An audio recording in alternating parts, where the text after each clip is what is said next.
11 years old. I am here today to represent Cortland Arrington. I am here today to represent Hadia Pendleton. I am here today to represent Tiana Thompson, who at just 16 was shot dead in her home here in Washington, D.C. They block the stars at night.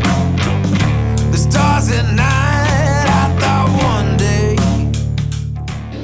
I am here today to acknowledge and represent the African American girls whose stories don't make the front page of every national newspaper.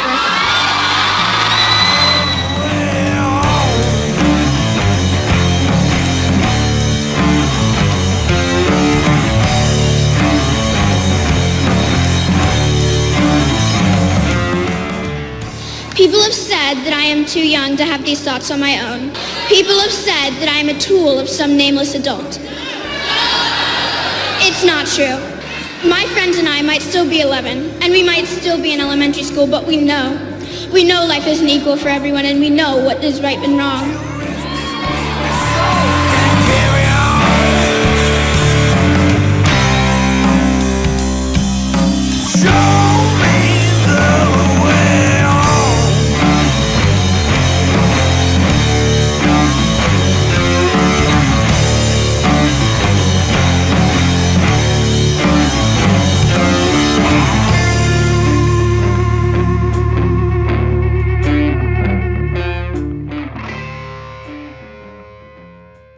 Hello everyone out there. Welcome back to the Slackline Quote of the Day broadcast. You are here listening to The Boss. The boss is coming! That's a made-up dumb fairy tale name, you. We are back to chatting quotes on this Monday, March 26th. Coming at you from Vancouver, Canada. Lots of stuff happening over the weekend. Stormy Daniels interview. President continues his firing tirade. And feeling like at this point I'd rather have a 17 or 18-year-old from Stoneman Douglas High School as the President of the United States. That would probably work out a lot better for everybody. And speaking of that, they are the inspiration to our story today, to our quote today. Who is our sponsor bringing us our quote today? Let's take a look. Elementary School for Adults. Feeling humbled by intelligent and well-spoken preteens? Is your child beating you at Scrabble? Come visit the Elementary School for Adults. Relearn English. Find out that the earth is round. Even offering courses in basic human decency and manners. That is the Elementary School for Adults bringing us our quote today from. It comes from an 11-year-old middle school student from Washington, D.C., Naomi Wadler, who spoke at the March for Our Lives rally. And her quote, I am here today to acknowledge and represent the African American girls whose stories do not make the front page of every national newspaper. That again, Naomi Wadler from the March for Our Lives rally. She spoke there for about 4 minutes. Again, 11 years old. Spoke very eloquently alongside people who are, 16, 17, 18, who are well-spoken themselves. She definitely held her own and gave a very interesting speech that, for me anyways, and I think what the purpose of it was to remind people that this gun violence issue is not isolated to school shootings or to mass shootings or to mental health, and that it still disproportionately affects African American women. So I went and read the stories of the 3 young women that she mentioned in her speech, that she was there for. She first mentioned Cortland Arrington, who was shot by a fellow student, Michael Jerome Barber, at an Alabama high school less than a month ago, March 9th. And not a whole lot out there right now, as it's still pretty new, but guy just comes into the school, shoots her in the head. I think that there was I think there was an implication that they had a prior relationship, but I'm not sure. Another 17-year-old boy was also shot, but he survived and was treated and released at the hospital. So, this happened, not even a month after the Parkland shooting. And I don't really remember hearing about it. There was a small thread on a site that I frequent for news, but otherwise, it's not really part of the news. When the students thing is taking up a lot of the airtime, which is fine. Like it's part of the movement. That's the point. This is just, again, it's here as a reminder that this is still part of the problem. The other young girl she mentioned was Hadia Pendleton, who was killed in a gang shooting in Chicago. This was a while ago. This was 2013. But the shooter came out not that long ago, stating, he was coerced by gang members and that they thought they were shooting at rival gang members and ended up being, honor students at this high school. And this did garner national attention.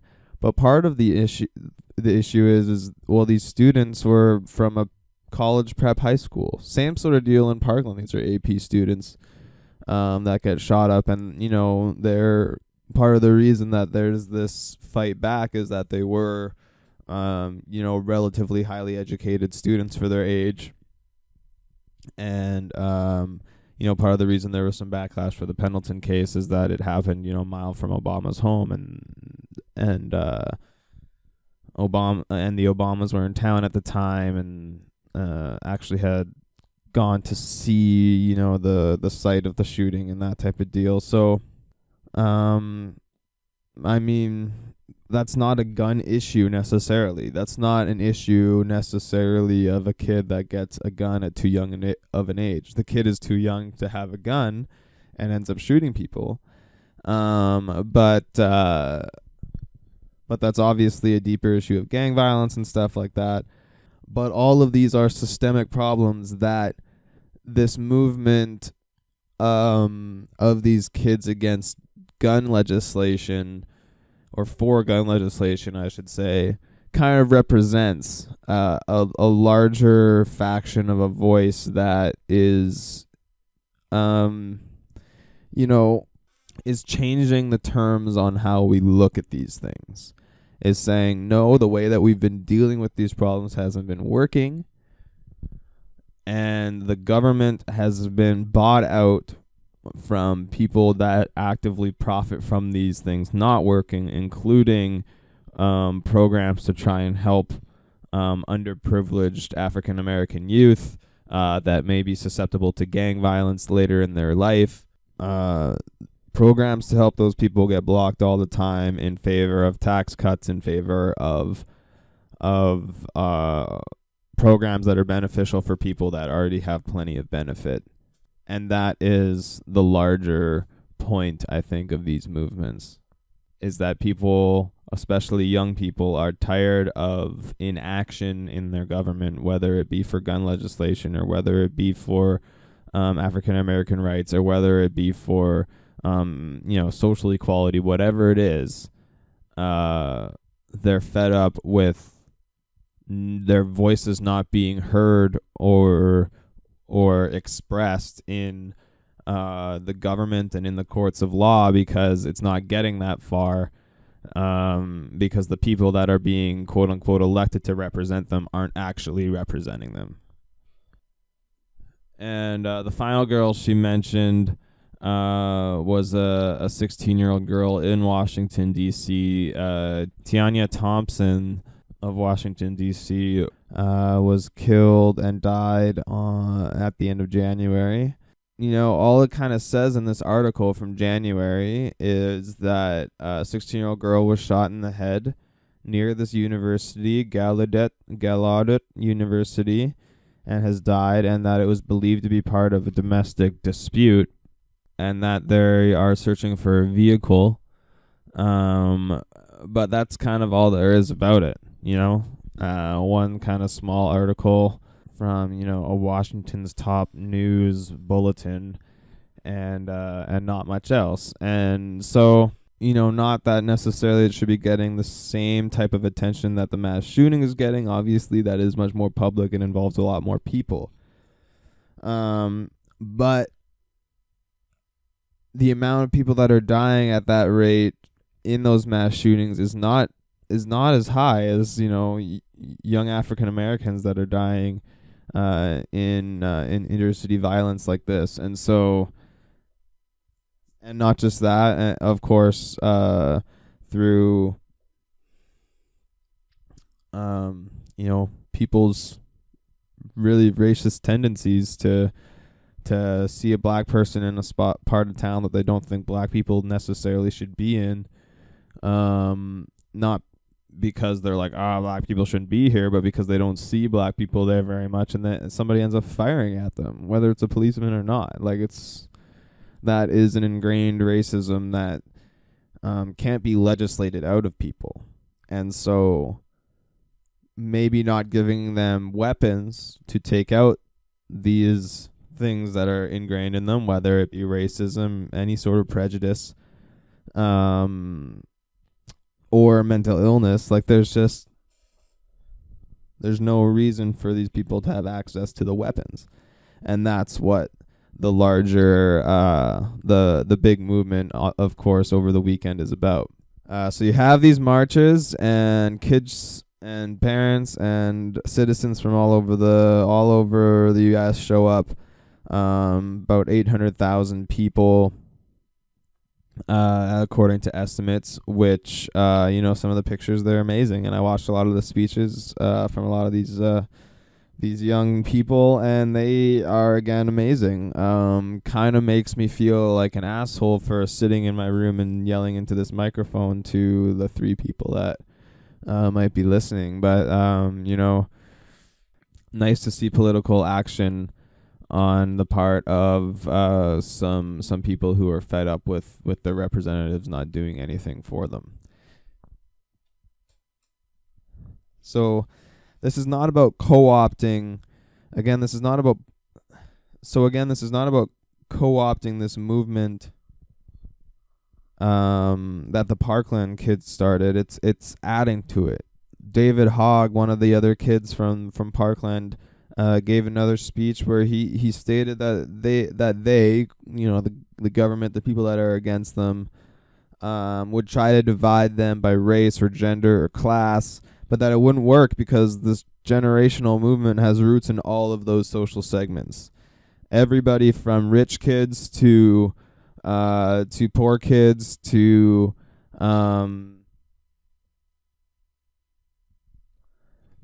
black kids, to white kids, to Latino kids, to kids from all backgrounds, not just kids. Again, people that are pushing into their 30s and 40s, that have seen this for a long time. Like, I am part of this generation. I'm almost 30.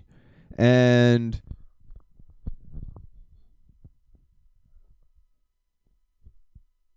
there are people that are, older than me that are part of this generation caught up in this sort of,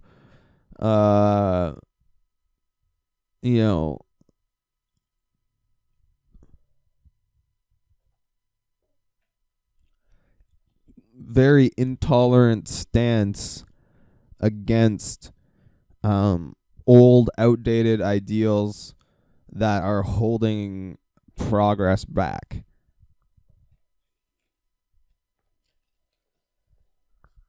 And as Naomi pointed out in her speech, they are only a few short years from voting. So, some of these Parkland kids just turned 18. Some of them will, in the next year, 5-10 years, all of these people will be of voting age, and there will be a flood. And I think the most important thing that they are bringing attention to is midterm elections, because that is where the power ends up lying. And I think that's what people have kind of forgotten about in regards to their own political system in the U.S., because people are always wondering about this electoral college and how these people are getting their votes.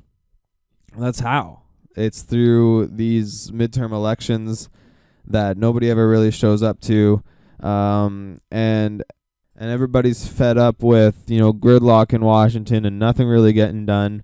And the reason is that none of these politicians have any incentive to actually represent their communities, when only 20% of the community shows up to vote. And the only people that do are the ones that probably vote for them, and have been for like decades in some cases. So these, young people are raising their voice and saying we need to pay attention to these smaller elections. We need to go in and make our voices heard and not just vote in incumbents on name only, and listen to what people are saying, and vote in people who will represent you, not people who are bought and paid for. And that is really their biggest message, is the bought and paid for lobbyists from the NRA. Obviously their focus is on gun control, because that's where it was born out of their friends and family being murdered in front of them.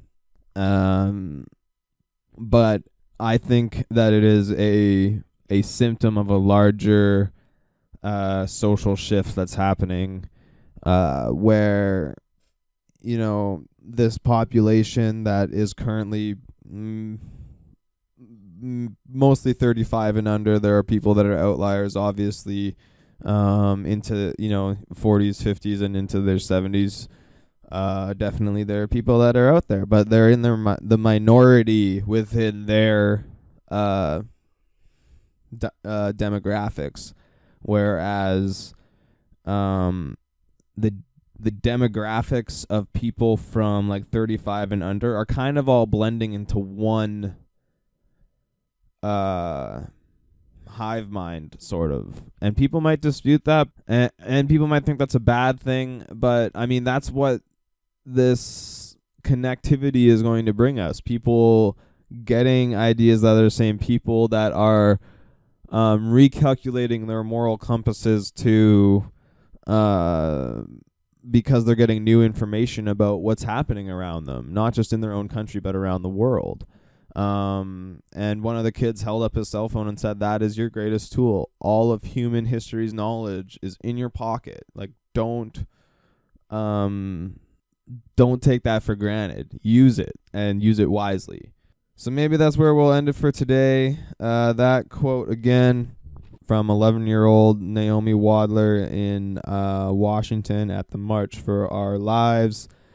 I am here today to acknowledge and represent the African American girls whose stories do not make the front page of every national newspaper. That is Naomi Wadler at the March for Our Lives. And that quote again brought to us today thanks to Elementary School for Adults. Feeling humbled by intelligent and well-spoken preteens? Is your child beating you at Scrabble? Come join Elementary School for Adults, relearn English, find out that the earth is round, even courses in basic human decency and manners offered at the Elementary School for Adults. That is it for today. Thank you very much to the Crooked Spies for once again providing their tunes. Make sure everybody is following the Slackline on Instagram at the.slack.line, on Twitter at slackline_radio, and on iTunes and YouTube at the Slackline Podcast. This has been The Boss. The boss is coming! That's a made-up, dumb fairy tale name, you. We will talk to you tomorrow. Hope everybody has a good day. Hey, mama. Hey, mama, hey. Hey, mama, I've seen you around, messing with all the poor boys in this town. Hey, mama. Hey, mama, hey. You burn this whole place down just to wear the crown.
you need.